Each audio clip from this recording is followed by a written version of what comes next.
ബാത്റൂമിലേക്ക് വരെ ഫോൺ കൊണ്ടുപോകുന്ന ഭർത്താവ്, ഒരു സംസാരമില്ലേ വീട്ടിൽ, ഭക്ഷണം കഴിക്കുമ്പോഴും ഫോണിലാണ്, വീട്ടിലേക്ക് കയറി വന്ന ഉടനെ തന്നെ ഫോണിൽ കളിച്ചുകൊണ്ടിരിക്കും, എന്നോട് മുണ്ടൂല. ഒരു ഭാര്യ കൗൺസിലിങ്ങിന് വന്നപ്പോൾ ഭർത്താവിനെ കുറിച്ച് പറഞ്ഞിട്ടുള്ളതായിരുന്നു. പല കുടുംബങ്ങളിലും ഏതാണ്ടൊക്കെ ഇത്തരം അവസ്ഥയിലൂടെയാണ് കടന്നു പോകുന്നത്. ഒന്നുകിൽ ഭാര്യ അല്ലെങ്കിൽ ഭർത്താവ് അല്ലെങ്കിൽ രണ്ടുപേരും മൊബൈൽ ഫോണിലേക്ക് എല്ലാവരും ഒതുങ്ങിക്കഴിഞ്ഞിട്ടുണ്ട്. അതുകൊണ്ട് തന്നെ ഇവരുടെ ജീവിതത്തിൽ സംസാരങ്ങൾ നന്നായിട്ട് കുറഞ്ഞുപോയി. സംസാരങ്ങൾ കുറയുന്നത് കൊണ്ട് തന്നെ ഇവർ തമ്മിലുള്ള ഇമോഷണൽ കണക്ഷനുകളും ഇല്ലാതായിക്കൊണ്ടിരിക്കുകയാണ്.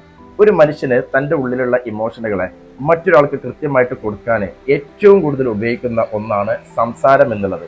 ഇത് കുറഞ്ഞു പോയാൽ ദാമ്പത്യ ബന്ധം തകരാനത് കാരണമാകും. നിങ്ങൾക്ക് നല്ലൊരു ഭാര്യ ഭർത്താക്കന്മാരായിട്ട് ഇരിക്കാൻ കഴിയില്ല.